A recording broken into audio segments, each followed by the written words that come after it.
इसलिए करवा चौथ के उद्यापन में लिखा है, करवा चौथ के उद्यापन में लिखा है, आप लोग करते होगे ना करवा चौथ का व्रत, उसका जब उद्यापन होता है तो एक थाली में 13 जगह पर 4-4 पूड़ी रखी जाती है। आप लोगों को तो मालूम होगा, आप लोगों ने करा होगा करवा चौथ का उद्यापन। एक थाली में 13 जगह पर पूड़ी और सीरा, सीरा मतलब हलवा रखा जाता है। और रखने के बाद में उसके ऊपर एक पत्तल रखकर उस पर सुहाग का वस्त्र, साड़ी, 5 वस्त्र, सुहाग सामग्री सब उस पर रखी जाती है। और रखने के बाद में हाथ में कंकु, चावल, हल्दी लेकर, संकल्प लेकर उस थाली पर से घुमाया जाता है। कामना करी जाती है, हे चौथ माता, हे करवा चौथ, हे चतुर्थी माँ, मेरे जीवन में मैंने आपका व्रत करा है, मेरे इस व्रत को स्वीकार करना, मेरा सौभाग्य का, मेरा मांग का सिंदूर, मेरी भाल की बिंदी, मेरे हाथ का चूड़ा, मेरी पाँव की बिछोड़ी, इसको अमर करना माँ। और जो ये वस्त्र मैं दे रही हूँ, इस वस्त्र को मैं जो प्रदान कर रही हूँ चौथ माता, इसको स्वीकार कर कर मेरी भी चुनड़ी को लाल बनाए रखना।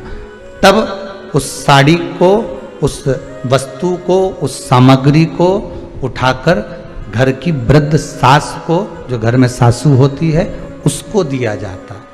सास नहीं हो तो किसी सौभाग्यवती नारी को दिया जाता है।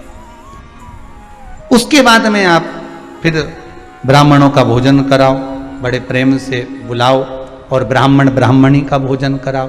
अब आज के जमाने में जो करवा चौथ का उद्यापन होता है, उसमें जब समाज की माताएं उद्यापन करती है तो केवल स्त्री स्त्री को भोजन करा देती है, पुरुष को नहीं कराती। पर करवा चौथ के उद्यापन में लिखा है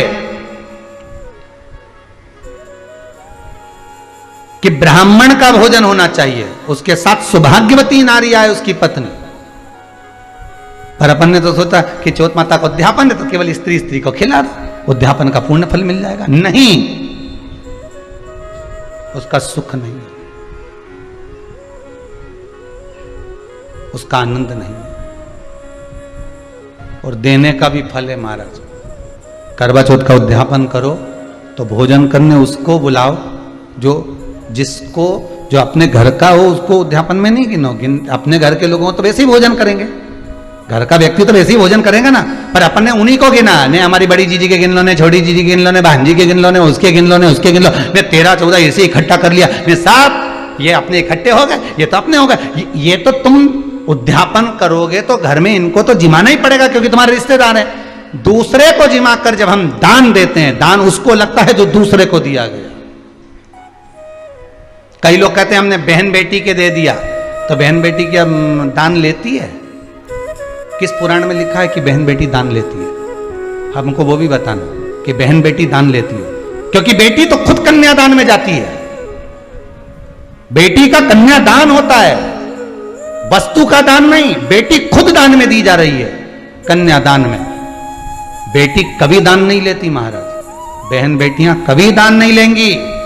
और बहन बेटियों को कह भी देना चाहिए, अगर भाभियों बोले कि हमने जीजी को दान है, दान मान नहीं ले रहा है, देना हो तो ठाठ से हमारा हक दे रही हो। हम साल भर में आते हैं तो राखी पे साड़ी दे रही हो, ये हमारा हक है, क्योंकि हमारे मकान में रह रही हो,